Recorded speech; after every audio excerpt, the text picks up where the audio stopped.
We're here finally talking to Adam Cesare. It took me a while to figure out it was Caesar. Like the salad, yeah, it's tough. I was going to say like the Roman leader, but fair enough. You go to salad, you know. But I appreciate you being here. I first encountered Adam with a book called was it Video Night, correct? Yes. Which I got when I got my brand new Kindle, and I was like, oh, I want to. And I don't use. I love horror, but I don't usually read horror. I don't know why. And I saw your book on Kindle. I'm like, that looks awesome, and it was great. And it was so. What I'm fascinated by is, if you don't mind me asking, you're younger than me. How old are you? I'm 32. Okay. So, and I'm 49. And the reason I ask is like, if you read Video Night, which is it's about this alien invasion and these two guys who are sort of obsessed with horror movies and video stores and they rent movies all the time. You didn't grow up watching those movies in the theater, right? Like Friday the 13th and Hellraiser and Halloween. I mean, you got those on video, I assume. Yeah, I was a video store kid, and I know I'm a little younger than the characters in the book would be, kind of, because I was kind of born the year the book takes place. I was raised on those movies and walking past those movies in the video store, even before like being able to rent them, even before that, like just the idea that like I knew I liked horror before I even really experienced horror, if that makes sense, just from the video store aisle. So like the boxes. Yeah, exactly. Just the box art and like these characters. And that's kind of the era of horror I've always enjoyed best is the 70s and the 80s, and all the best movies from the 70s were staples in those video stores in the 80s. Right. So wait, you were born in what year? You're 32? 88. Yeah. So what I'm trying to figure out is like when I was your age, when I was the age of that kid, when I was growing up, I always heard these movie directors and stuff talk, and it was so romanticized to me where they would talk about the universal horror monsters and the creature features of the 50s and all this stuff. And I would always try to watch those, and I would just kind of be like, what am I missing? Because they're cool. Like, I love the universal monsters, but they're not scary, right? I mean, at least for somebody living in 1979. Yeah. And so, but you are saying when you were a kid, you took home, Halloween 3, Halloween 2, which has still the best kill of all time with the hammer in the bald guy's head. Oh boy. And that was working for you. Like, it wasn't nostalgia or it wasn't like research. No, you were like, all. dude, I'm into Michael No, Myers. No, not at all. And I think that's just a lot of my friends. That was the same thing. Like we loved we loved talking about the slashers that right.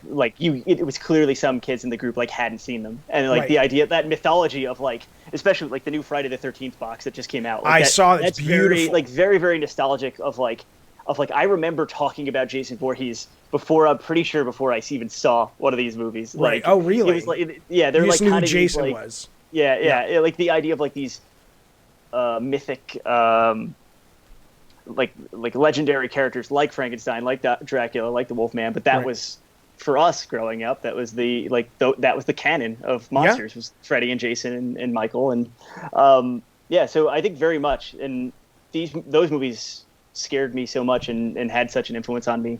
Wow, that's all. I mean, I want to talk to you about what scares you and getting afraid and stuff. I was just going to say that, like, in a lot of ways, when you describe that pantheon, they're not heroes, but they're kind of heroes, I mean, they're like avengers of death, right?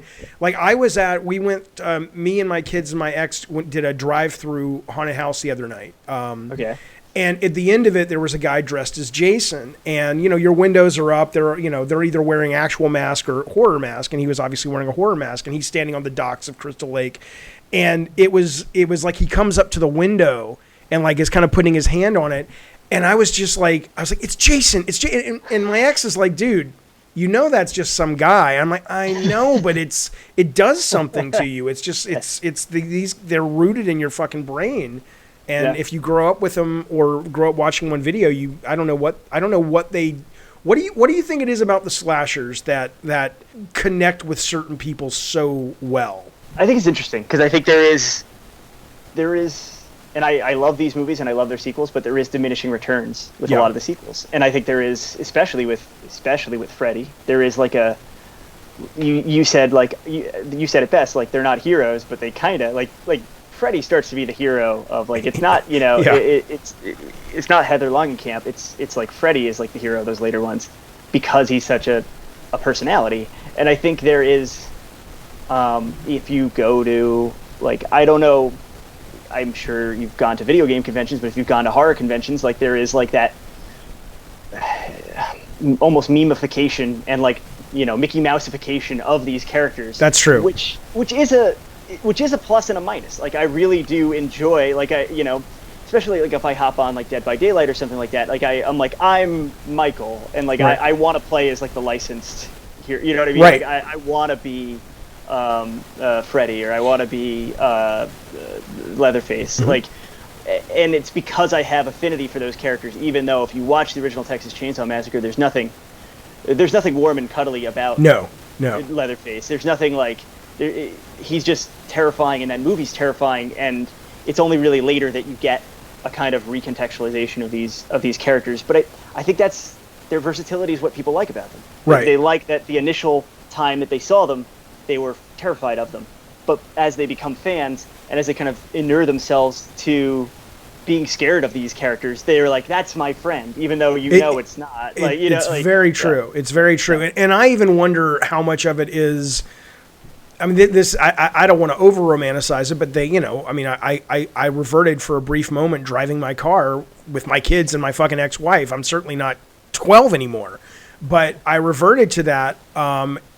I wonder if there's almost a Big Brother kind of thing too, if they get you at the right age. This kind of like they're going to peel back the curtain and show you some stuff that you're not really supposed to be seeing, but it's like, oh fuck, that's shit. You just did that with that hammer. You just stuck a fucking arrow up Kevin Bacon's throat. Holy cow, The hypodermic needle in Halloween 2. You're on the hammer, but the hypodermic needle, that's a really cruel one. I don't remember that one. What was the nurse with like the hypodermic needle full of air? It's really really terrible. Yeah. What was in the needle?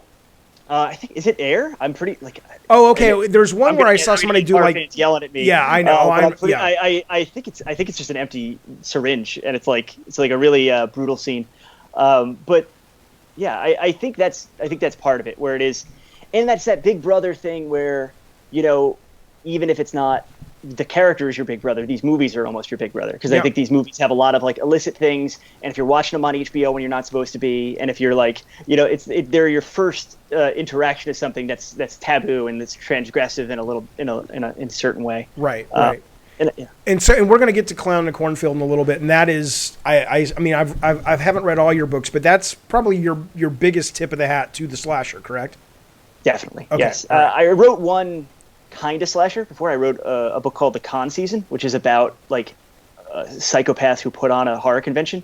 Oh, nice. They, that's great. They want to be slashers, right? But it doesn't follow the structure of the slasher. Like Clown in the Cornfield was a deliberate attempt to be like, I'm writing this for teenagers who are going to be reading this book now. Right. Like, how do I replicate what we were just talking about? How do I replicate like the like scares that we initially felt when we first saw these characters? It is so. I can't wait to get to. I'm not gonna. If you're watching the stream, I'm not spoiling it until we get to the spoiler section. But let's just say I read the book, and it's and I'm dying to know how conscious some of this stuff is on your part as an author, because there was a specific scene that happens in that book which goes on for multiple chapters. It really makes up the middle of the book, I think is fair to say, and it's not the kind of horror I was expecting. And it goes from feeling like a nod to those slashers that we love that are in some ways fun to making you go, oh my God, especially a dad with teens who drops them off to school. I mean, it was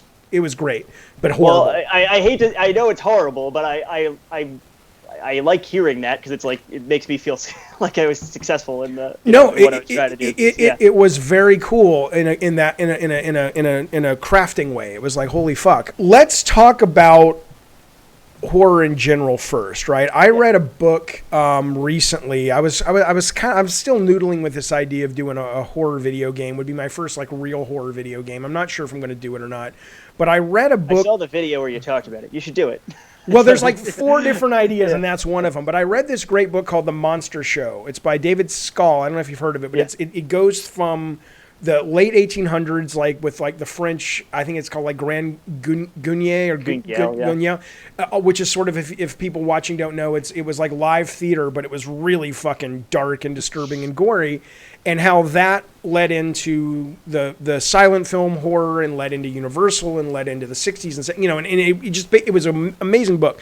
But it was the first time, even though intellectually I knew this, it was the first time I really understood what a lot of people like yourself who write horror movies and books talk about, where horror is a reflection of our society. And possibly one of the reasons that it's so popular is because it's cathartic. And the example they gave that really blew my mind was, they said the first time you saw in movies really just body horror and nasty fucking makeup effects and things like that was a direct, potentially unconscious, but a direct result of people coming home from World War One, because we had the technology for the first time to save the lives of people who had gotten a jaw blown off or a part of their face missing. And it was like, how do we process that, right?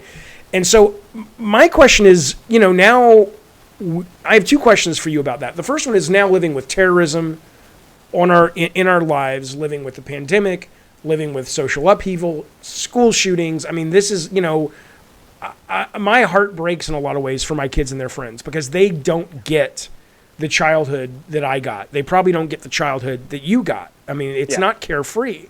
And so my question is, do you think horror has to change unless you're just doing nostalgia? Like, could you make a movie like Freddy today and people would respond to it? Or is it like, dude, that doesn't scare us anymore? Well, I think that specific example is actually not maybe the best one, because I just recently, last time I was in LA, so this is now dating it because we were able to be on planes and be in movie theaters, but I saw Nightmare on Elm Street on the big screen for the first time, and that movie plays like gangbusters. Okay. So I think Wes Craven's a legitimate genius, and like that movie is timeless, I think.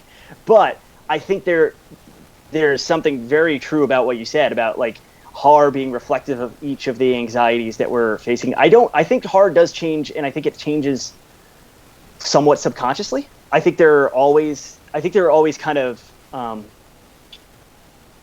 retro horror. I think there's always kind of like throwback horror that's like 1 or 2 generations back on the cycle, and like very deliberately, but those are never the ones pushing things forward. Those are never the films or the books that are the big, tentpole films or books of that era. Right. And I think those are always the ones that are pushing things forward. And I think, you could continue that forever. Like, you can look at like the World War II, like being confronted with soldiers coming home and like the horrors of that.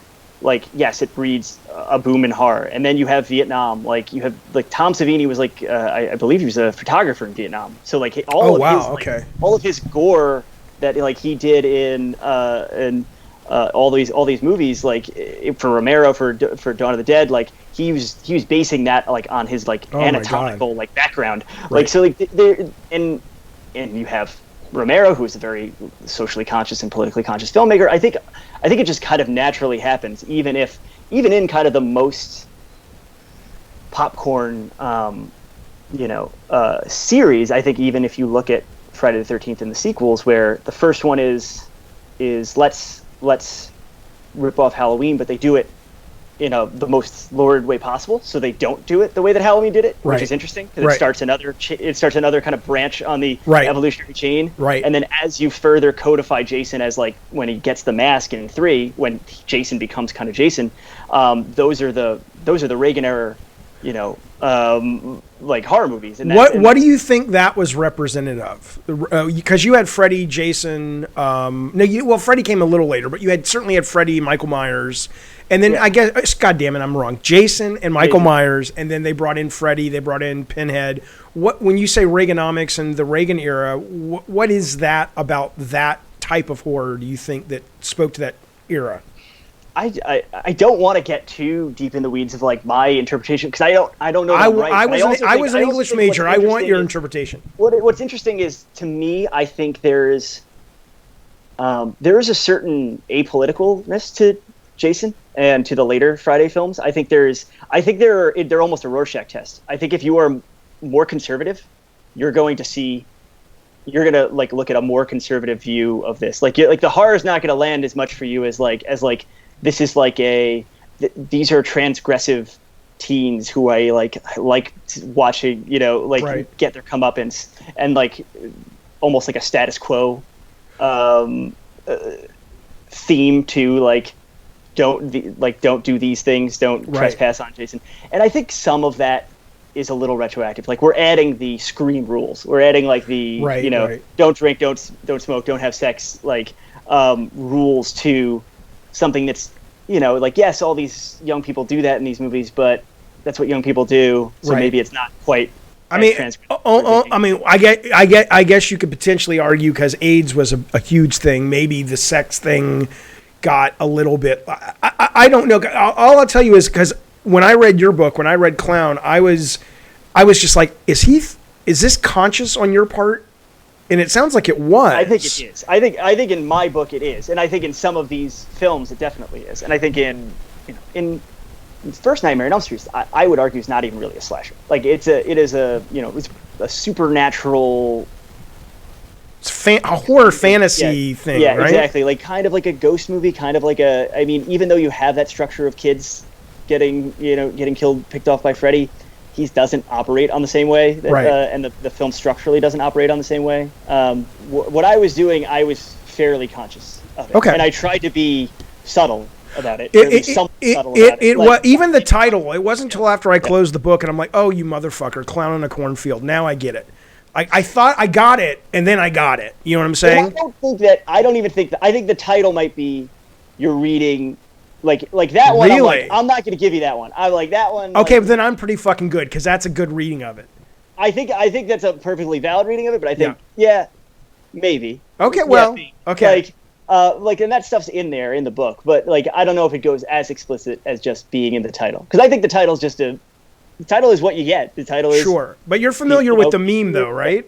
Yeah. I mean, so and it's funny because I was talking to my editor about this the other day with like the idea that if this book was born out of the like clown sightings or like that rash of like clown sightings, like that's such a in 2020 that's such a low priority thing to be scared of. Right. Like it's almost pretty quaint. Like, oh, there's a clown roaming suburbia and roaming the countryside with like a knife. Like that's not that scary.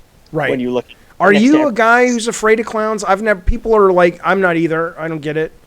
Not particularly. I grew up. I feel like everyone my age and younger only knows clowns as like scary. Like they only know clowns as Pennywise and Sweet Tooth. And so it's like, it's not like I was at the last time I was at the Big Apple Circus. Like they have clowns that are like functionally clowns, but they're not wearing traditional clown makeup because I think they're coded as being scary now. Oh, so that's like, cool. They're dressed up as she's dressed up as like a pigeon because it's the Big Apple Circus and stuff like that. Right. But it's not really like, she's joking around with the crowd. She's doing the things a clown would do, but she's not dressed as a clown because clowns are like, I would go to a horror circus in a heartbeat. If somebody said we're doing a circus and it's horror, that would be amazing. Be fucking amazing. We got to call the Canadians. We got to get Cirque du Soleil on this. I know, it would be amazing. So, okay, so then I'll wait for that then to ask you. I reached. Do you know who Rebecca McKendry is?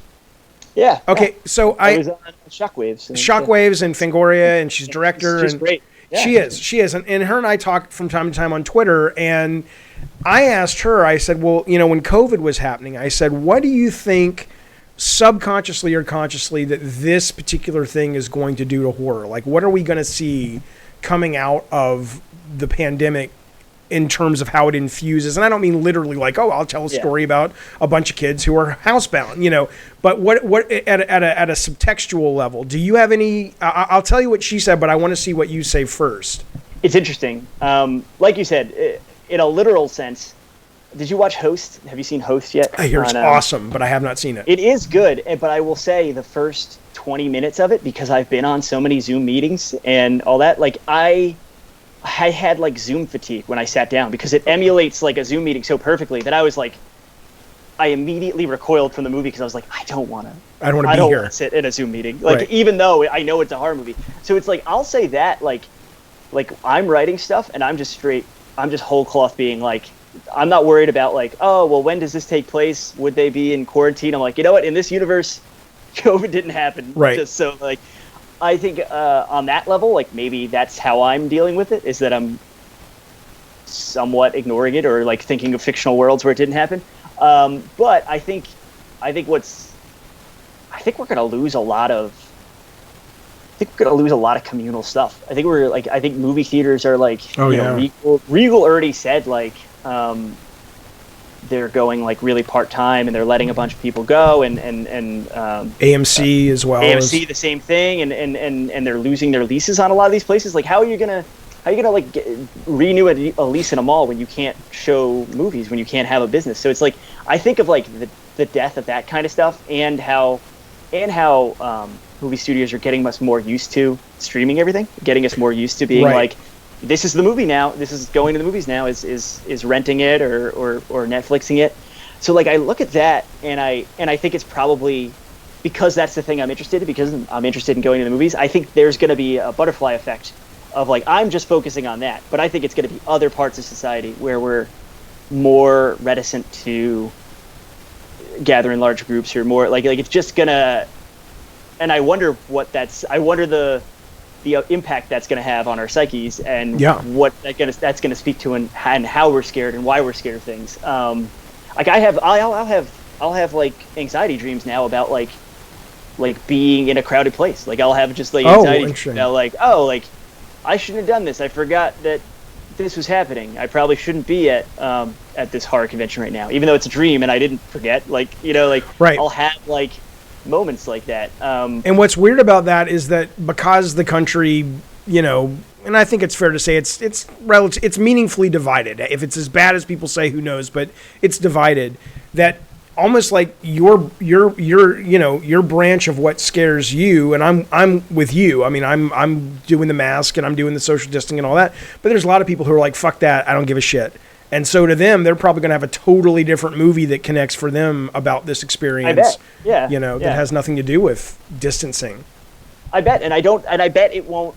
I still think it's going to seep into I think whether or not you kind of subscribe to it or whether or not you're like, you know, quote unquote being good about like wearing a mask or whatever, I don't think that it's even going to, I still think it's doing something to you. Like, I still think you're taking it in. You know what I mean? Like, 100%. I still think like, you can say you don't believe in it until you're blue in the face, but like it's still gonna register with you, and the effects that it's having on the wider society, and the effects it's having just on day-to-day life and what kind of businesses can operate and how they can operate is going to change the way that you see the world. Like you know what I mean? Like I still think it's psychically and consciously throughout the country, throughout the world, is going to change things in a. Right. That is the best part about creating stuff, is that like every game I've worked on, I've been so surprised about what it was really about. It wasn't until I was done with it and I was like, oh my God, that's what that was fucking about. You know what I'm saying?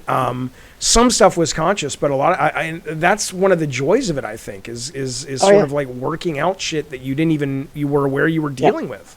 Yeah.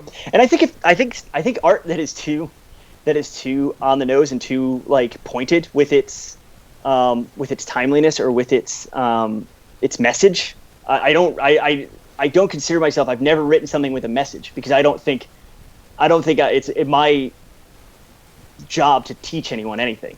I write with thematics. I write with, I'm thinking about this general area, or like I'm trying to hit this part of the dartboard generally.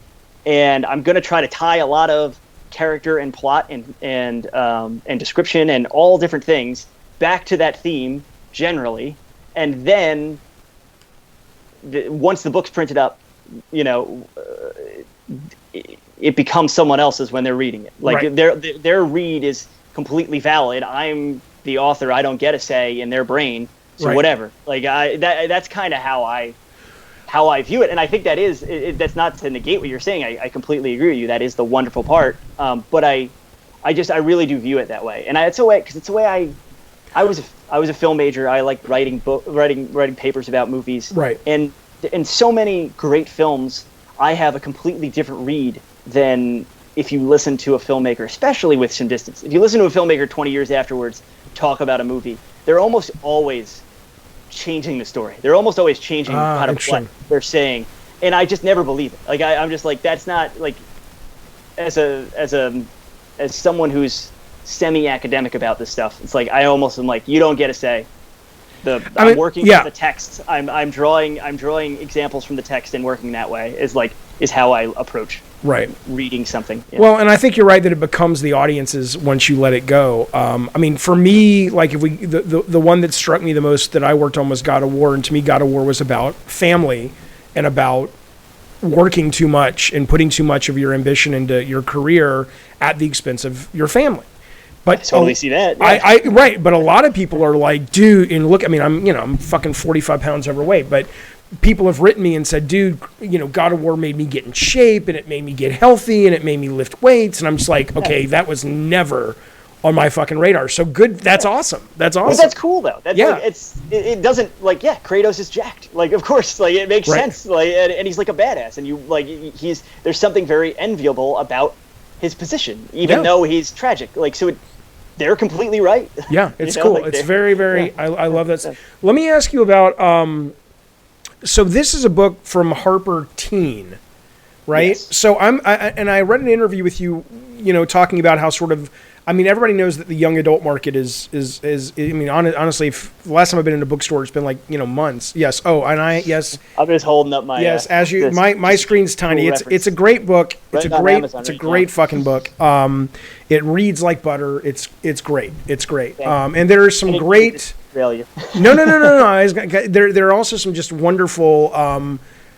Here's my theory. You've obviously not that I'm a judge of writing, but you've obviously improved dramatically from Video Night. I mean, there's like metaphors and similes in this book that I'm like, that has nothing to do with horror. I'm just like, the barn's roof was sagging like the back of a broken animal. I mean, stuff that I was just like, holy shit, that's really fucking good, So you're welcome. I really enjoyed it. But what was I going to say, Adam? God, you were talking about teens. Yeah. Okay. So it's a teen imprint and young adult fiction. The last time I was in a bookstore, I love the young adult section because it seems to be the most creative section.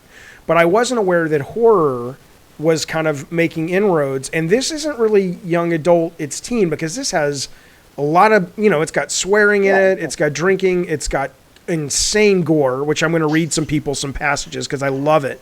How is this teen in terms of what Harper says is teen? I was surprised too, and I did a little bit of research in that I read a bunch of young adult horror novels, and they were more extreme than I thought they would be, and I didn't want to come in here and be like the adult horror guy writing a YA book like without doing my due diligence. So I was talking to people, and I talked to a friend of mine. She has her master's in young adult literature. So I was like, well, what if you could do it in one sentence? Tell me what young adult literature is. And she's like, there is no limit. The only limit is that it has a teen protagonist. And I was like, well, that's most slasher movies and most slasher books to begin with. So they're all young adult. So and that's how I operated. Like I didn't. And the publisher didn't care. They're like, dude, you can't fucking do that shit. I was very surprised. Like the first draft, I was really just kind of being like, well, let me kind of push it and see how far I could take it. Because they kept telling me like, yeah, don't worry. Like you can, like in the first, like, and then when they finally like started reacting to pages, I was like, oh, they're worried about like sentence structure. They're not worried about like this murder. Right. So they were fine with the horror stuff. Yeah, they're fine. And there's a lot of, there's a few, especially if people want other YA horror suggestions, I would suggest The Merciless by Danielle Vega, which is Jack Ketchum's The Girl Next Door meets The Exorcist. So it's this idea that like it's Mean Girls meets The Exorcist in a way. Oh, wow, like okay. When I read that book, there's the level of gore and the level of like meanness to the book. I was like, I'm fine. I can do whatever. Okay. And it was kind of news to me. And I think it's a lot of people are not like, you can get away with a lot of stuff in that YA section. Like, and I think that's what draws teens to it. I think that's why it's kind of one of the sectors in publishing that's doing the best, because I think teens enjoy it, and teens feel like they're kind of getting away with something, and they don't feel like they're being talked down to, which I think is important. Right. Like I don't want to. I taught for 5 years, juniors and seniors, so like older high school kids. Yeah. And there wasn't a day where I didn't have a conversation with a kid where I was like, I understand that you're a child, but you're a teenager and you're really close to the age of adult, and we can have a normal conversation. Like I'm not going to talk down to you. Like right. I'm going to give you my opinion, and like this is why you're failing, which is it's not a comfortable conversation to have. But it's like, and I would never want to, like, I remember those kids I was teaching, and I would never want to talk down to them because I never did in the classroom. Like, why would I in fiction? Well, so I wanted to ask that because the last game I worked on it was about a high school kid. And I remember Sony calling me before we started production, and they said, are you going to be able to write that in terms of like the story parts and all that? And I said, well, sure, whatever. And I probably didn't do so well. The game didn't do well at all, but certainly that part of it was drawn to death. Yeah. But that aside, though, I remember the conversation, and I also remember I have a 17-year-old. I know I have a 17-year-old and a 15-year-old. But I remember a lot of cases where we would watch. The ones that come to mind are like there's a movie called F the Prom. There's a movie called. There's a TV series called About Victor, which was based on About Simon. And there's Life is Strange, which is a video game, and they love Life is Strange, but they were constantly mocking the way the teenagers were written, and I would watch it with them, and I'd watch these movies with them, and go, yeah, this is so clearly an adult trying to be cool. But when I read Clown in a Cornfield, there was none of that. It was, and so my question is, how do you do that? Like, because it's so easy to it's such a thin line before you become, oh, look at this old guy trying to talk like us and trying to understand us. And you're referencing songs, you're referencing rappers, you're referencing media and also the way that it just works.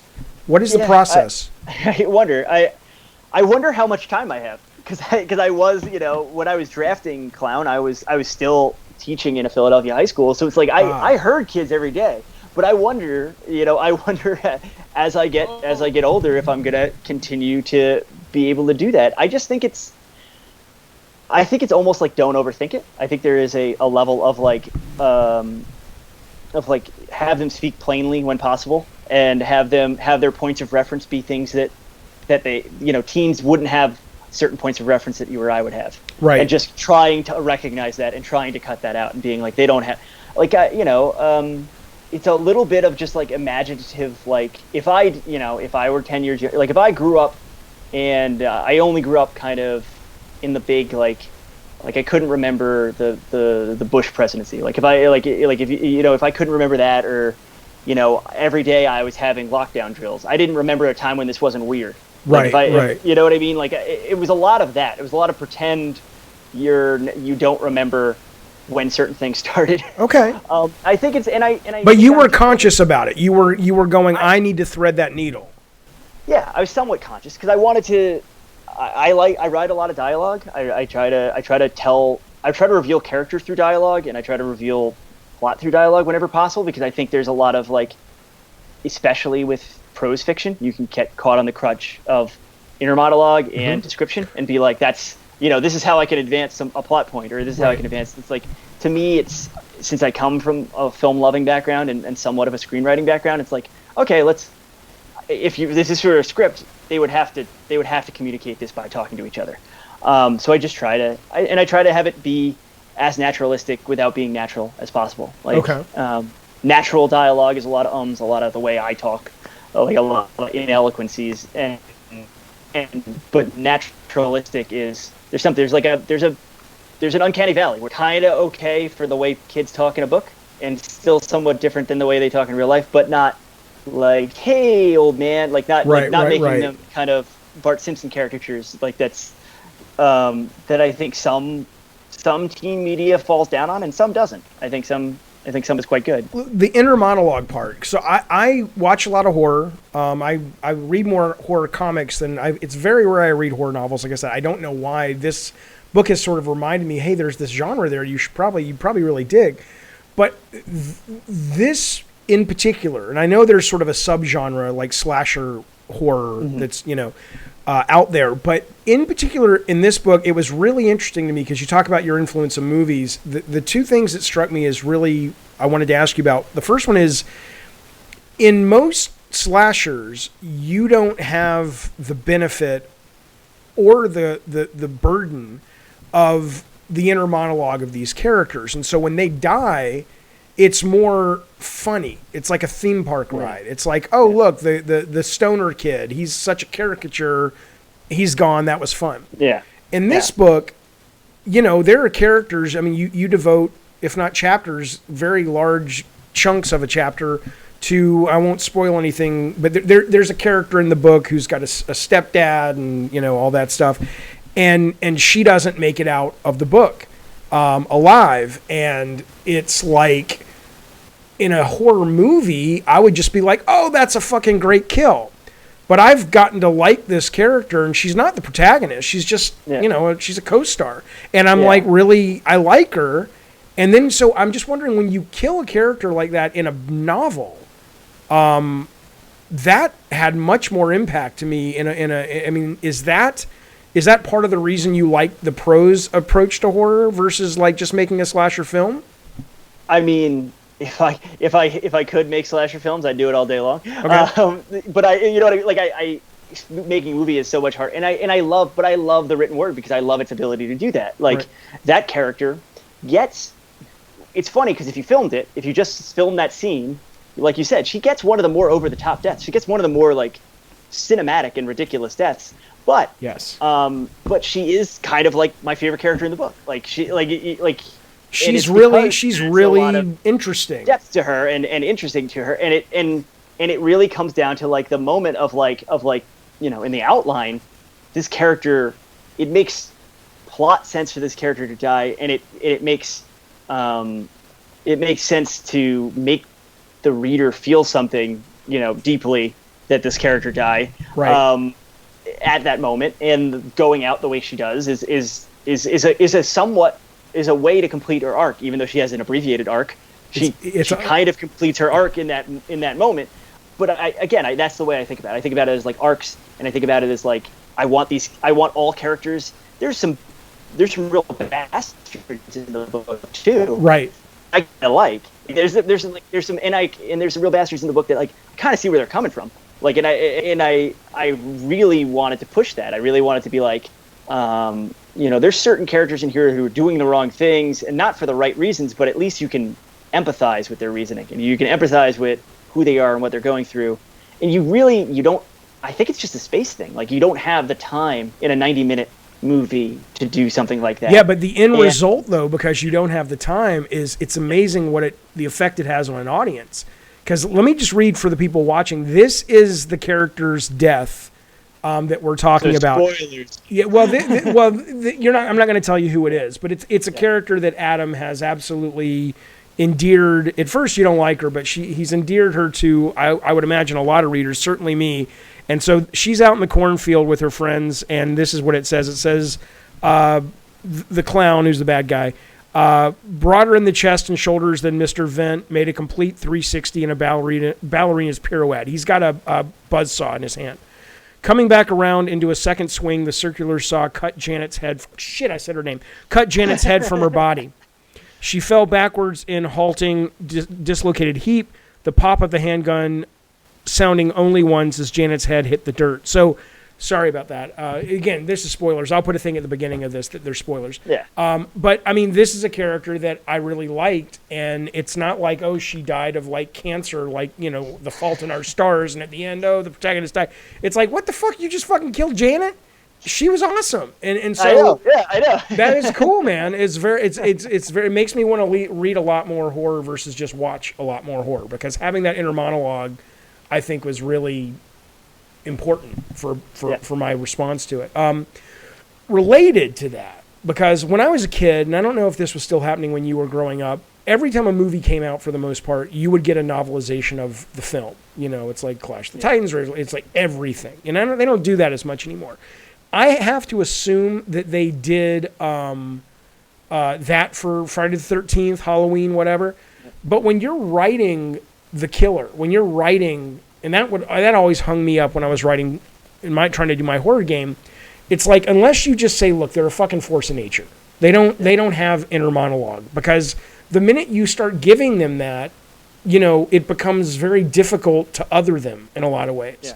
And so I'm wondering, with your bad guy in the book, the fact that we get to understand the clown a bit, that you were able to sort of explain them a little bit, was that worrisome for you, that suddenly you're going to take this bad guy and humanize him enough that he no longer is this iconic thing potentially?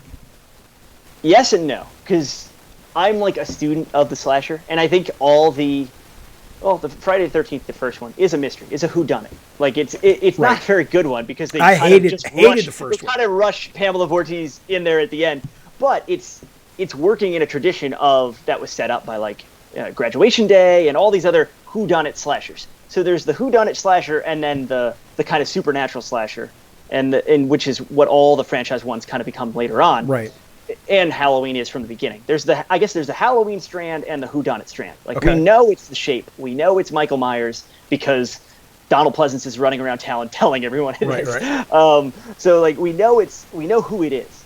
And then there is that whole separate other strain that I still love of slashers. That's the whodunit slasher. That's the screams. That's the like these have a strong mystery element to them. So I wanted to do both. And I wanted to try to thread it as close as possible to be like scary supernatural force of nature, quasi-supernatural force of nature, because he is this iconic, he's Friendo the Clown, he is this looming force in Kettle Springs, Missouri. He is a mascot for like the only big business in town. Right. So everyone knows his face, everyone knows who he is. He's almost considered the unofficial founder of this town. Right. So he looms in the consciousness. He's already a legend. He's not a legend for killing people. And if you guys don't know, Friendo he's the mascot of a corn syrup company, and he's got like a little pork pie hat and a big nose, and he's not like Pennywise. He's not teeth and fangs, and he's like a friendly. He's like a Depression era clown, and it's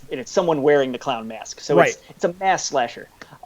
So you have all that mythology behind him that you get to play with, but at the same time, I knew I wanted to reveal who was doing the killing, and I wanted it to be somewhat of a surprise and somewhat of a mystery, and to have that kind of, for lack of a better term, kind of Scooby-Doo moment where they take off the mask and you know who it is. So I tried to walk the line, and I tried to do it in such a way that like there's no sequel announced. I didn't write it being like, I can't wait to write 2, 3, and 4. Right. But I knew I was building a slasher, and I knew that slashers go wrong when they don't plan for that, when they don't think big picture and don't think like, right. Okay, well, is this something that could sustain for a little while? Right. So a lot of it's coming from that. A lot of it's coming from, I want to from the ground up build like the ability to do this story differently next time. Did you think about, because the last scene in the whole book is obviously a springboard if you wanted to do more, and that one almost becomes not in terms of supernatural stuff, but that one almost becomes, okay, there was the Scooby-Doo mystery, all that, but now we know there's one Friendo guy and this is his take and this is what he does. Was he always the one? Because we don't learn too much about him compared to like the sheriff. And you're like, okay, that guy's a fucking force to be reckoned with. That's like, Kane Hodder kind of guy. And then you look at this guy, and I know so little about him that I don't know if I should be afraid of him or not. It was kind of intentional. It was always going to be that way, and it was partly from not wanting to put my thumb on the scale too hard on who was going to be. Yeah, revealed. That's fair. And it's partly that, and it's partly the idea of like room to grow, because like you said, like you have secondary antagonists that are dealt with by the pretty definitively by the end of the book, and to have that kind of dangling piece is like, I didn't so much like, I'm getting some flack from people being like, oh, just set up the sequel, and like yes and no. Like I think that scene, like even if there never was a sequel, like which there may never be, it's like right. Enough to be like, I understand. Like he's out there. Like he's out there. Like I understand enough.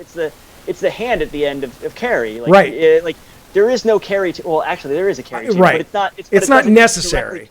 exactly. It doesn't directly continue from that. Like, it doesn't mean that final moment can't just be evocative just for being evocative. Like, right. I wanted to ask about, as it relates to your characters, because, and I don't know if maybe I'm reading it wrong or whatever, but every character in the book, I got the sense, and this kind of goes to video game design a little bit, or at least in my mind, every character in your book, with the exception of one, was, fleshed out, not fleshed out, but described in a way that, I knew what they looked like. I know what Cole looks like. I know that Janet looks like this. I know that the sheriff, he has a mustache. It's great, But you get to the protagonist, and other than like sometimes her hair gets curly and she doesn't want it to be curly, which is Quinn, am I right in saying you avoided being specific about what she looked like, and was that intentional in order to allow the reader to have a certain response to her? Yes. Okay, can you talk about that? Because I was curious. 100%. And I've not to make myself sound like I've been doing I've been doing the interview tour, but I've been doing like a lot of podcasts and stuff like that. Yeah. No one has asked about this, and it's something I thought a hell of a lot about. So like it was weird that no one asked me about it. If you read one of the marked differences in young adult literature, and as I was reading a ton, as I was just consuming a ton in prep to do this, there's a ton of physical description. There's a ton of physical description, and even in my adult books, I was never a huge fan of it. I do sketches. I do quick sketches of generally they fit this silhouette. There you go. Right. Fill in the blank. And I knew because I was writing YA, I would have to give a little bit more than like you said. What Sheriff Dunn looks like down to a T. You could probably cast him using actors kind of thing. Cole, because he is the object of many characters' desires. You know what he looks like because other characters are remarking on what he looks like. Right. Quinn, because we're with her for so much of the time, it's a third person over the shoulder POV. So we can skip around to different characters when we do, but mainly we're with Quinn. And I knew background things about her, and I know she's from Philadelphia, and her mom's not in the picture, but her dad is, and we know a lot about her dad because her dad's almost like a comic relief character in a certain way. And I wanted her to not be a blank slate, because like you said, she's athletic, she was playing sports in her old school, and that's kind of almost the sticking point now, is that she had to leave and the coaches are upset.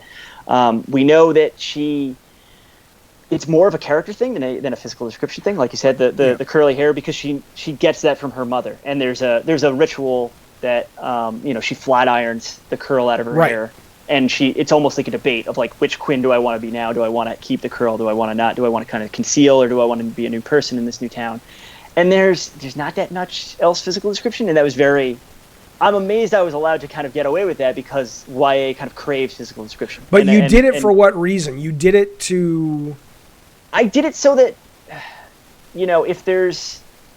The movie rights are spoken for, there's people working on making a movie of this, they're going to have to make a decision as to how they cast Quinn. Okay.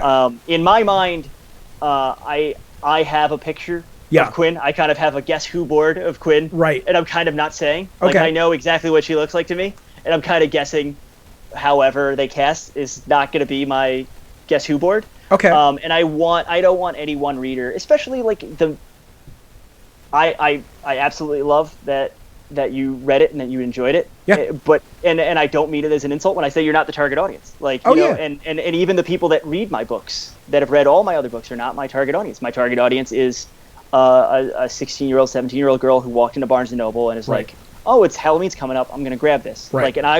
No matter what that kid looks like, I want her to be able to see herself in the protagonist. Right. Okay. Is how I was going about that. And I'm trying not, I'm not being coy. I'm not being woke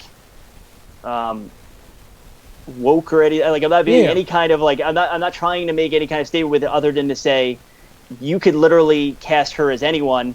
Right. Who sometimes has curly hair, and I'd be like, yeah, that's a good fit for Quinn. The reason it jumped out to me was because in games, whenever you start a game, there's always that discussion of, is your avatar well defined? Is it an IP that we want to create, like a Kratos or a Mario or a Master Chief? It's kind of skirts the line. Or is it like, let the player design their own character? It doesn't really matter. Yeah, and there's there's like Skyrim, like right, yeah, and yeah. there's a different psychological response players have, and I just didn't know if maybe horror, a protagonist that you could see yourself in, might make it more scary. Yeah, If that I think it certainly does. I think like there's also like in games, especially, there's an emotional attachment. It's weird when I see Mass Effect key art. That's not. Oh, right. That's not yours. That's not like my character. Right. I played through them all once, and I loved the experience, and I cherished the experience. And I just, when I see like a different Shepard, I'm like, that's so weird. Yes. Like in my mind, I'm like, because that's not the character I played with. Like. Right. Imagine playing Metal Gear and you could do your own character design. I think that game would lose so much, but yeah, of course. Yeah. It depends on what they're going for. So have you found, like, there were places where I read the book that I, it wasn't like, it wasn't caricature, but there's like 3 or 4 places when I was reading that I made a noise where I was like, oh, like I was in the book, do you find that that's consistent? Like, oh, well, yeah, that scene always plays that way? Or is it more everybody brings their own stuff to it? It's hard because I don't get to. I only get what people tell me. Like it's not like I can secretly go to a screening of it and see if stuff plays or not. Right. There's pretty uniformly people have reacted to certain scenes. There's a scene with rotten corn. That scene with the mouse? Yeah. I was just like, I have it bookmarked. I'll read it in a minute if people want. I mean, it was like, and I think what made it great, oh, fuck it, I'm just going to tell people. There's a spoiler thing at the beginning. So this guy, Quinn's dad wakes up. He's been knocked out. He's in this rotten corn surrounded by, you're like, fuck it, dude, I'm the author. I'll fucking tell him. He's surrounded by like rotten corn and rat feces and stuff. And he's trapped in the corn. And he's digging himself out. And there's this other body in there. And he goes to the body and he's like, oh, he thinks it's this dead body. And suddenly the fucking mouth starts moving. And it's like, and that's what got me. I'm like, oh, this is Adam sort of, throwing a curveball. This guy's still alive. Holy shit. No, he's not still alive. There's a fucking mouse that's crawled into the corpse and gnawed off the tongue. And the mouth starts moving. And the guy who's trapped in there thinks, oh, this dude's living. It's like, no, the mouth comes out through the guy's mouth. Fucking blood on his whiskers and shit, and runs off because he's just gnawed off the guy's tongue. It is awesome. And I remember reading that and just kind of going, oh, shit, and there's a couple of those things, When you kill somebody in the book, are you... 2 questions. Is it do you feel... Like when I remember the most effective it was for me was when I shipped God of War 1, and it took a huge toll on me. It took a huge toll on my family. And I remember the first day of my vacation, which was like a 3-month vacation, me and my wife at the time went to a spa, and it was the first time I could really relax. And I remember in my head as I was walking into the spa, I had this daydream or whatever of seeing Kratos on a horse. And we were in the desert, and there was this great temple, like Indiana Jones temple in the distance.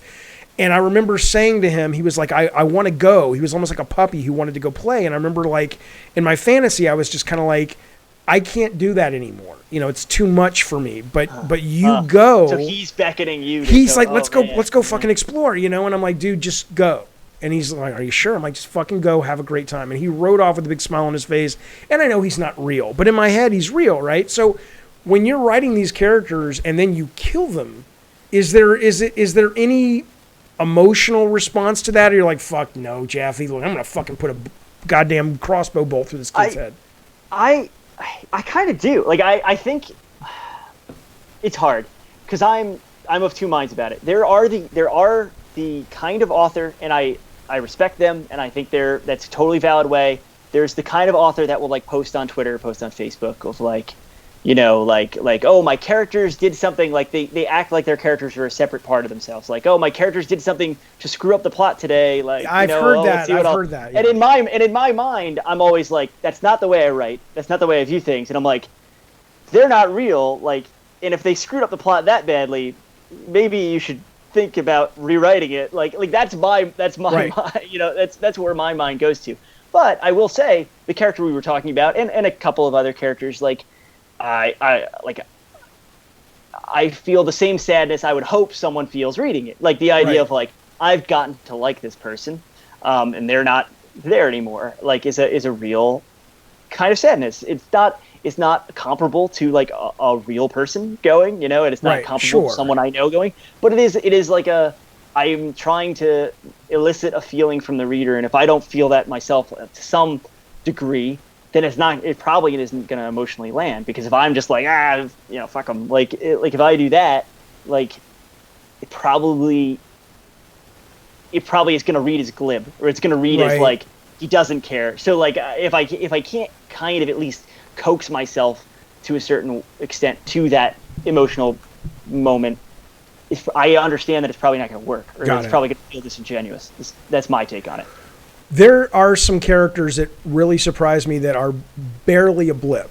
There's one girl who holds open a silo door for the main characters, and she, again, spoilers, but she gets taken out, and I was like, what the fuck?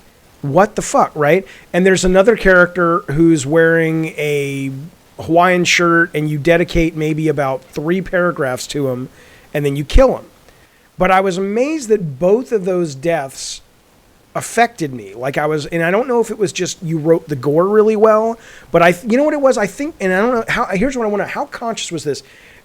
Was it a trick in a good way where you're like, I'm going to start layering some details about this Hawaiian shirt kid? Because in my brain, I'm going, oh, a new character. Fuck, he's dead. Like, is that a technique that a horror writer uses, or you're just like, no, I just fucking wrote 3 paragraphs because I wanted to talk about his Hawaiian shirt and how he wanted to fit in, but he was trying too hard?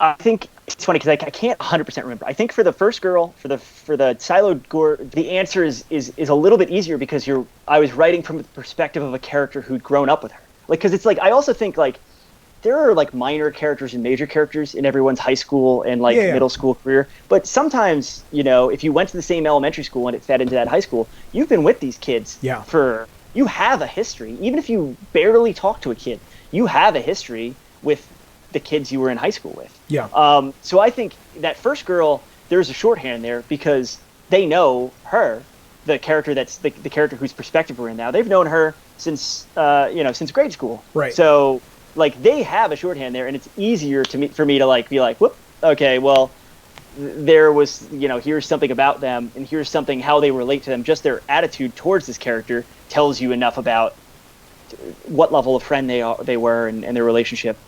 And then Hawaiian Shirt Kid is from Quinn's perspective, I believe. Right. And she's a new kid in town. She's not from Kettle Springs, and she's meeting everyone, even in a crisis situation. She's meeting everyone in I'm trying to get the lay of the land of this of this person. And if she describes him in kind of a nice way, but kind of a mean way too. She's definitely judging him. Yeah, yeah. And it's like if you do that the second before someone dies, it's like, oh, I shouldn't have I shouldn't have been so quick to judge, shouldn't have been so harsh to judge. I think that's kind of the technique. So it's 2 slightly different techniques. When you write the gore, and there's some really good gore in here, my favorite one is when the skater girl gets killed by the crossbow.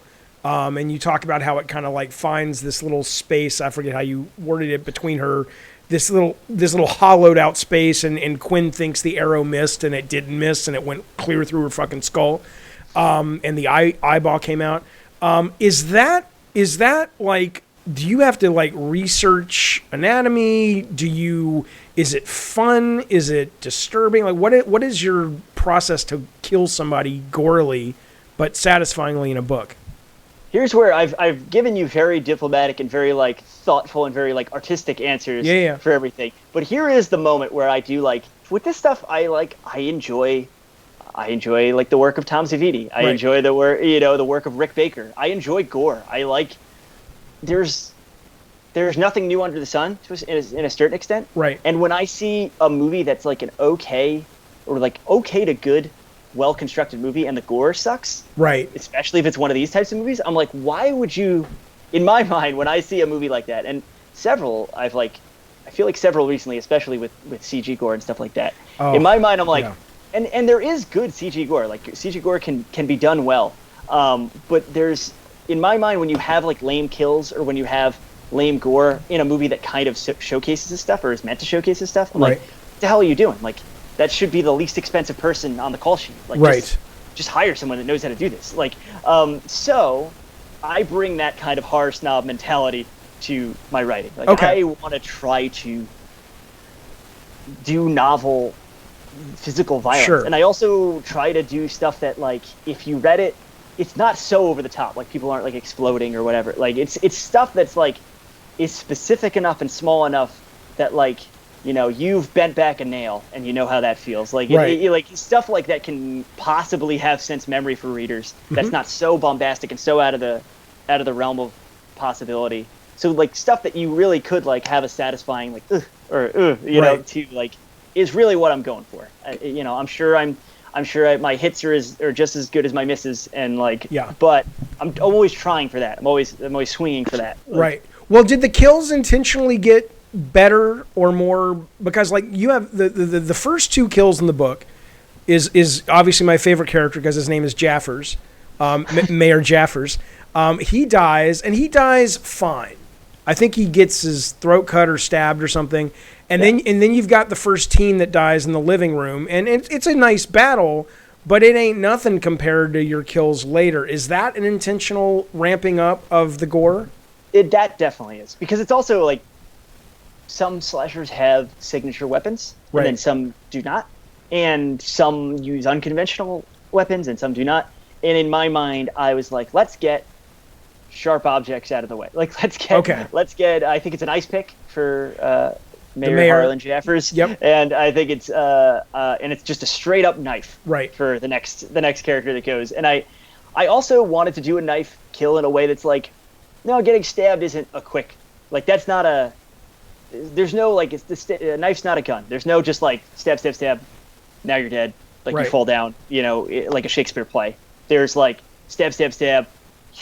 You're making a mess of the living room. You're walking around. Stuff's coming off the shelves. Right. Like, stab, stab, stab some more. Like, there's that. Like, so I kind of wanted to have that intimacy to that scene. Do you research that? Like, there's a part in the scene, I think the stab, where it's like he felt, at first it didn't hurt, it felt cold, is how you described it. And then how do you know, is that like, do you like, dude, it doesn't matter? Or you're like, no, I fucking researched that. I mean, how do you know how far to care about authenticity when you're writing gore?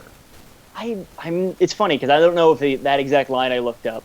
Talk about this. My wife went to medical school, so I do sometimes ask, like, what's the name of this? Like, what's the name of this bone? Like, I do sometimes ask like that kind of stuff, or like, would this be physically feasible? And she does not sign off on any of the things I write. Okay. But you know what I mean? Like, I do. There's moments where I'll like be like, but also if something feels like it wouldn't be feasible, right? It's probably not something I want to write because it kind of like, I think somewhat exaggerated violence is great because it kind of has to be. And then I think too exaggerated violence, you're getting into Wile E. Coyote territory, and I'd rather not. So minimal research, we'll say. Okay, fair. Okay, so my last question before we get into spoilers and details of Clown is as it relates to video games and horror and writing, and I know you're a gamer. I don't know if you ever thought about writing video games or thought about making a horror video game, but what interested me about this book and movies in general, but certainly this book, I don't think the first person dies except the prologue, which isn't that same kind of death. You're like maybe 80, 100 pages in before anybody actually drops, right? Yeah. But I was totally engrossed and totally interested. I didn't need, even though I knew I was buying a horror, well, I didn't buy it, you sent it to me, but even though I knew I was reading and in for a horror book and I wanted a horror book, I didn't feel like, what the fuck, dude? I don't give a fuck about, Quinn's mom's fucking problem. Just, where's the fucking, Yeah. But in video games, like we were playing on the stream Alien Isolation, which I had never played before.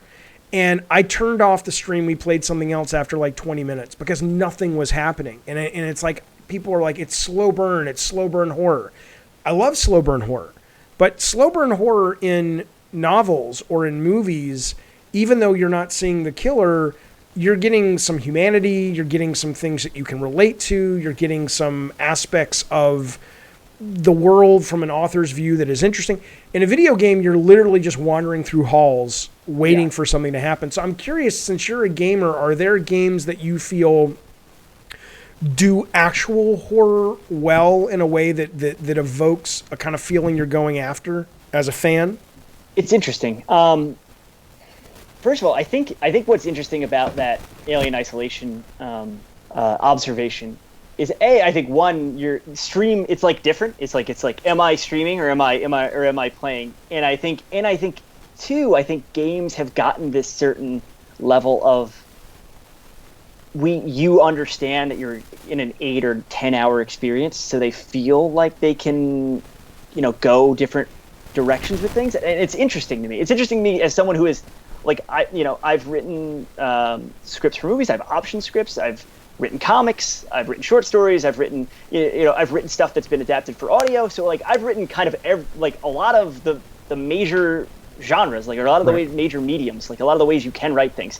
I've never given half a consideration to writing a video game because I have no idea how the hell you'd even go about that. Right. But I can enjoy it. It's a medium. It's the one medium I can enjoy purely as a fan. Okay. I am not being hyper analytical when I'm playing a game. I think what's amazing is I'm part of one of the first generations that grew up with horror video games. Like, I'm not one of the first generations that grew up with video games because video games existed, but you really are only like starting, like, what would you say is the first? Like, would you say like Resident Evil for PlayStation? Like, I mean, how do you define horror? I mean, you mean thematically? There's probably point and click games that are before that. Yeah, I mean like the kind of jump scare, like break your controller kind of like. That genre. So like Splatterhouse is the thematic horror, but it's not a horror mechanic. No one's ever been like, wow, I lost sleep over Splatterhouse. Right. I love Splatterhouse, but it's not. It doesn't work on that. Okay, level. I would say yeah. It's a beautifully designed game, but it's not. Doesn't make me jump. And when I think of horror games, like that's the kind of thing I think of. I think of like a Silent Hill or like a Resident Evil, and I just. As a kid, I was very precocious with my love of horror. I loved movies and books that I should not have been watching and should not have been reading long before, like, I reached the age I was supposed to be. Like, I loved them, and they scared me, and they, like, terrified me, but I became kind of not immune to it, but I got used to it. I got used to the sensation of being scared in a movie theater. I never, to this day, I think we were talking about Resident Evil 7 at some point. Like I've still never gotten used to horror games. I've still never gotten used to like being like they still scare me. They're still able to work on me in a way that no other media can. Like and I just think that's part of the medium itself. It's endemic to the medium is that you're controlling your own fate. Right. You could stop reading a book. Yes, your imagination's playing a part in a book. You could stop watching a movie. The movie's events are not going to change whether you're watching the screen or not watching the screen.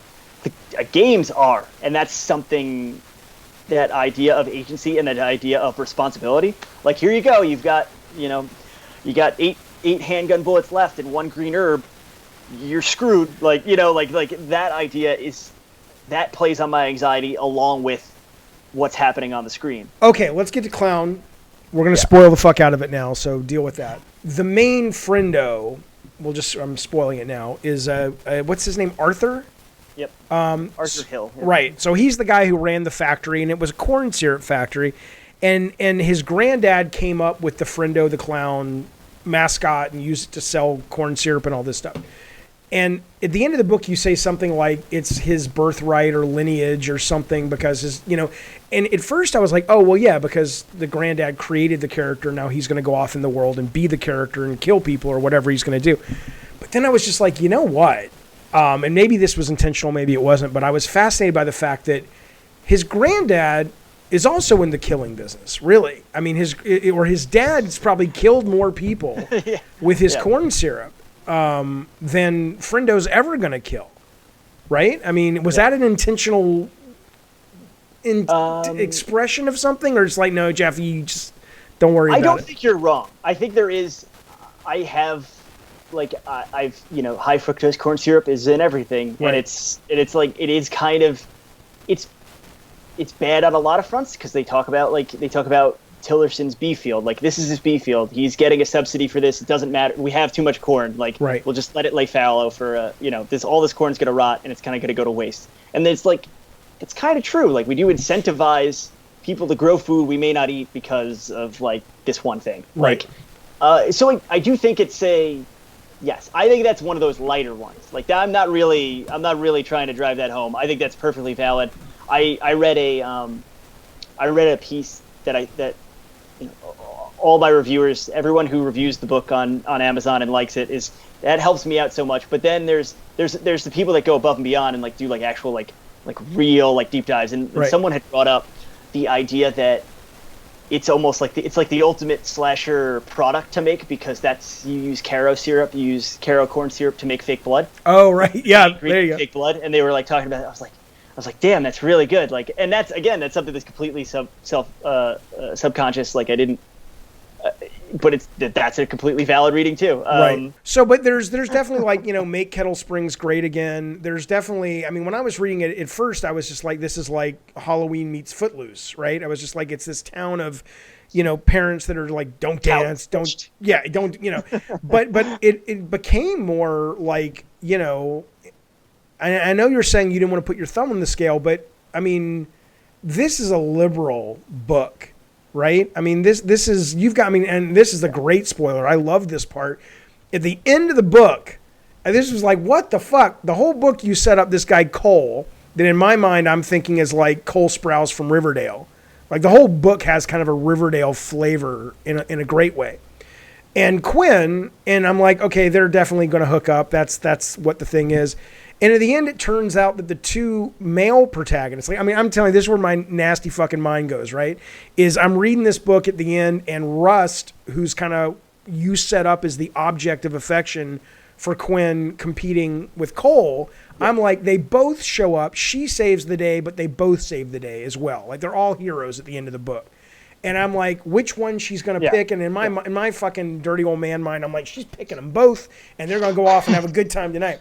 And at the end of the book, Cole and Russ, the two guys, get together, and it turns out they're past loves and boyfriends, and they're gay and all this in this small town.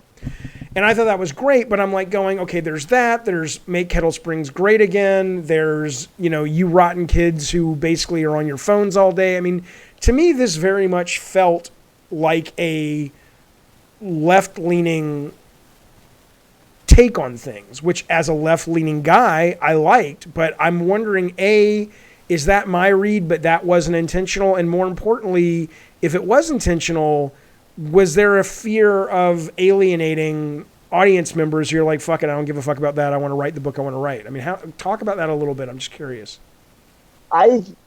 There's a lot to unpack there. Yeah. Again, I've talked about the book a lot, but you're kind of one of the first people I've talked about this with, because I haven't really talked about the ending. I think a lot of people. I'll say that I don't know, liberal, like, yeah, I'd say it's a book about generational strife, and it's a book about progress versus, like, I wouldn't even call it tradition. Like, there's tradition, and then there's like planting your feet in the ground, being like, no more progress. Like, there's that mindset. And I think that the book clearly sides with progress. I think the book is clearly siding with the arc of history is long, but bends towards progress. Right. Like, that's what the book's about. And I don't think this isn't to be like both sidesism, like, because there are clearly biases in the book, and the book clearly has opinions and clearly is presenting things in a certain way with my own biases and stuff. But I would say there are people who, I know for a fact there's people who read it who are like conservative people who are like, and I've kind of was like waiting for their response to it, because I was just going to be like, well, here it goes. They're going to read it that way in the opposite of like, I'm happy now. Like, right. Oh, this pleased me. This turn of events and this theme of progress, and the bastards are going to try to get you down, but the kids are smarter than you think they are, and they know what they're doing, and the world's in good hands because they are thinking about this stuff in a more nuanced way, and they are pushing things forward towards progress. And then people are like, oh yeah, great book. Like, and I'm like, okay, I want everyone to be able to enjoy it. I didn't write the book to piss anyone off. Right. I really didn't. And like, but the opposite of that is there's been the book has done better than I ever imagined it would. And which is great. And there's been a handful of people that are like, go to hell. Like this is because of some of the progressive stuff. Because of that stuff. And I just like, it's not that I like am happy that they're like that. I just don't really care. Because I'm like, you know what? Like I wrote the book I wrote. Like, I don't care that you don't like it, or Right. that, you know, it offends you in some way, or you think you're being made fun of. Because it's really not, like, the book's not didactic. The book's not trying to teach you anything. No, there are some lines in the book that I really appreciated as a guy who likes to think he's open-minded. I'm very liberal. I grew up in the South. I grew up in Alabama. And so I know people that are very conservative. Quinn says a line, and she may have both the lines, where she's surprised that Kettle Springs, the kids, are, you know, guys are dancing with guys, girls are dancing with girls. And there's also a part at the end with Rust where she says something, or maybe someone comes around to the fact that he's not just this shit kicker. He may always be who he is, but he's also a good dude. And you have a more progressive character recognizing that. And I thought that was, maybe that's what you mean by generational. It's like, you know. And I think that kind of division and that kind of painting with a broad brush is really, like, wrong. Like, I spent a lot of time in the Midwest. Like, I have family in the Midwest, and none of them are like the way they're portrayed in a lot of media, especially a lot of kind of, like you said, like left-leaning media, a lot of like things that are trying to be smart, but think that they need to find a joke, have a joke on someone somewhere. Right. So it's gonna be the redneck that gets the joke played on him, and it's gonna be the, like, you're gonna have your laugh at the expense of that character. Right. But I think that's such a flattening effect. It has such a flattening effect on the way that we view the world and the way that we view other people.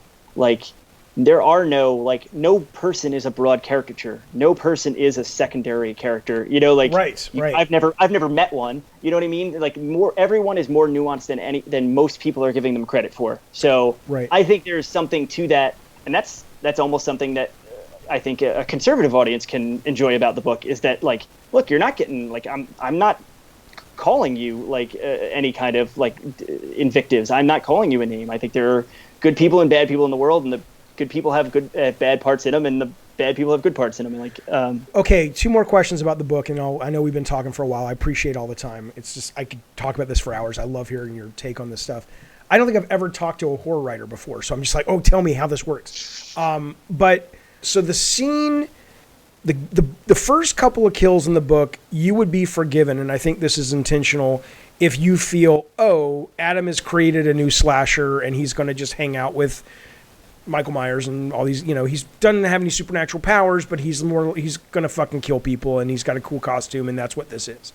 And when you get deeper into it, around the middle of the book, it basically becomes a school shooting. I mean, it is, and that's what really, in a good way, but a horrible way, turned my stomach to this thing, because it was no longer fun horror.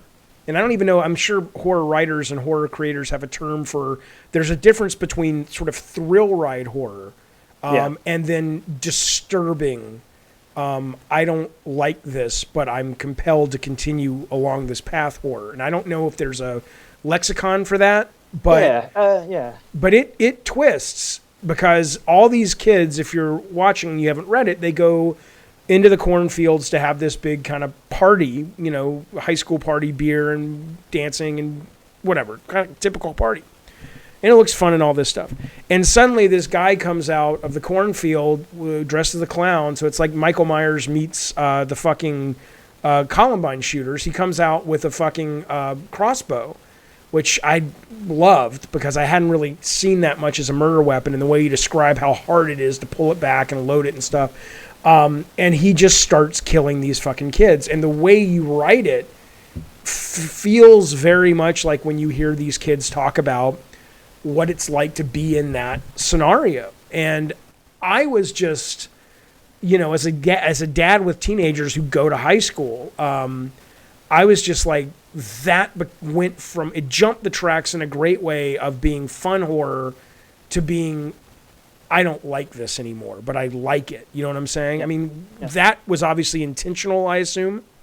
Yeah, it definitely was. And I think it's working more for some people than others. Because I think even like when I get like a 5-star review that's like fun B-movie horror, like, and I'm like, there is that middle section that's like this. I definitely wasn't meaning to be. Like, I think it started from the premise of Halloween is kind of the purest slasher. It really is. Like, you talked about Halloween meets Footloose. It's like, let's do Halloween meets Footloose. It is the purest slasher. It's no frills. But there's a poeticness to it, and there's a realism to it.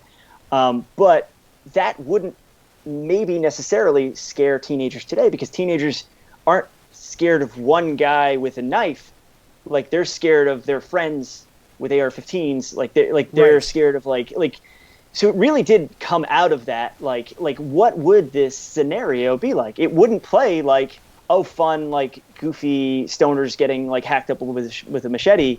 Like, it would play like, if that started happening, everyone at that party would be like, we've trained for this. We know what to do, but we've trained for it in a school. We're in the middle of a field. Like, what are we supposed to do? Like, it's almost like problem solving, and it's the like layers of trauma of like, I've seen this on TV, or I've heard of someone like go through this, and now we're going through it. But it is a masked slasher doing it, so it's. I wanted to walk that line and kind of play with that idea of like, what's scary now for teens is very different, and what how a killer would approach things would be influenced by how, like, we're not so worried about hitchhikers anymore. We're not so worried about like the Ted Bundys of the world. You're worried about like the guy in Vegas. Like, you're worried about that, and that's a different kind of fear, because it's everywhere you could be. It's everywhere, like everywhere you can gather. Right. Whether it's a holy place, whether it's a concert, whether it's a school, like I at least am kind of thinking about that sometimes, even if it's a little morbid or a little like, oh, where's the nearest exit right now? I do the Like, same thing. Absolutely. Are you, I mean, obviously never say never, but I mean, is horror it in terms of genre? Like, or do you find yourself going, okay, how many buttons can I push in the same color? Do I want to paint with some other colors, or? I think it could be. I think it could be forever, because I think one of the great things about horror is there's subgenres of horror and types of horror that I haven't touched. I've written 10 books, right? All of which are on Amazon. Mm-hmm. Like, I've written 10 books, and like, there's still a ton of like flavors of horror I haven't even gotten near talking about, and I think it's just a very broad genre in that way. It's a very diverse genre in that, like, there's supernatural quiet horror, there's terrestrial quiet horror, there's very loud, very bombastic supernatural horror, very quiet, very quiet supernatural. Like, or I just mixed it up, but it really is any number of combination. Like, look at Haunting of Bly Manor. Mm-hmm. Like, that is a horror show, and it's so different than even just the first season of that. Right, yeah. And it's so different from Clown of the Cornfield, and it's so different from Get Out, which is so different from Us, which is so different from the new Halloween, which is like all these pieces of media are very different. But like, what they all have in common, though, right, is just this sense of looking at the darkness of people. That isn't going to get, like, I mean, are you? Maybe the better question is why. And again, I get it. I mean, I love that shit. But for you, why does that appeal? Like, what is it about you in your makeup or your childhood or your adulthood that says, I like being in that dark place through my work. I like going there. It's interesting. I read an essay by my friend Pat Lacey the other day, and he talked about how he kind of fell in love with reading horror. He was reading Stephen King's Skeleton Crew while his father was really sick and was passing away. Okay. And he talked about how it was like coping, and like I can't do his description justice, but it's like, I have no tragedy like that in my past where like I love horror just as much as he does, but I clearly love it in a very different way, and it comes from a different place. And I think it's just, I enjoy all kinds of entertainment. I'm not the guy that just watches horror movies. I'm not the guy that just reads horror books. I really try to be omnivoracious, and I really try to expand my mind with all kinds of different pieces of art. But when it comes to sitting down and putting pen to paper, I've chosen to focus in horror. I'm not quite sure why. I just think it's my favorite. Okay. And I wrote an all ages book recently. You wrote the Dark Crystal comic, Dark Crystal. right? Yeah, I wrote a Dark Crystal comic book and a Dark Crystal bestiary, which is like a world, like an in-text world book. But like, that just happened because an editor at a comic book company liked my work and wanted to see if I could, write some stuff. So that just happened through horror still. Like, it happened because he picked up one of my horror books. I'll take all the work I can get, and I loved working on the Dark Crystal because I love that movie, and I think Sure. there's definitely parts of it that are creepy and horror-like. And I'm interested in all kinds of things, but I think the stuff that I'll pursue on my own for the time being is going to be hard, just because it's my favorite. Yeah. Mutant Mo says he has 2 questions. Did you have writers that you liked growing up, like R.L. Stein, Dean Koontz? And the second question is, does he write or has he written anything besides horror? Well, we just covered that. But Yep. what were your influences? I started really early. I think before R.L. Stein, like really wanting to. My dad had a Stephen King collection. He had like all these hardcovers, and I was like, I had known Stephen King from the Stephen King movies, and just generally knowing what they were before I could read books like that. Just like from a very young, like 4 or 5 age, knew I liked horror, knew I was interested in Stephen King. So I think before I'd ever read a King novel, I did a school presentation. You were supposed to pick an author and do like a clothes hanger mobile. So I did it about Stephen King. Oh wow! And we cut up my dad's dust jackets to make the mobile, which is I wish I didn't do now. But so I like King looms large in my mind. I was the perfect age to read Goosebumps, to be in that that funnel. And then I graduated kind of so quickly out of that and was just like, what else is there? And you read Stephen King's Dance Macabre, and he name checks a million authors. And I went through and I was like, Matheson and Shirley Jackson and Clive Barker, who is an enormous influence on me, and blurbed Clown of the Cornfield, which is like insane, totally insane to me. And I didn't set it up. The editor set it up. So it was like, I didn't even know it was coming. It was like the greatest gift I ever got. Yeah. And it's very widely ever since. And I try now to mainly read writers who are alive and working. I've read, my fair share of classics, but I just think there's so much going on in the genre right now that's so vital. That I'm very engaged with what's going on, and I think there's a real golden age we're living in for horror. Novedama says he's waiting for your Dark Tower-like magnum opus. Are you moving? Is that something you've talked about that he knows about, or you're just no? I haven't. I haven't given any kind of thought to him. But thank you for the confidence. And it's funny. I did a thing on YouTube where I started reading the Dark Tower. I've read it late in life. I kind of read every King book but the Dark Tower. Right. And I in some way I kind of convinced myself. This was like 5 or so years ago. I'd kind of convinced myself, maybe that's not for me. It's fantasy. But then I read them all in a row.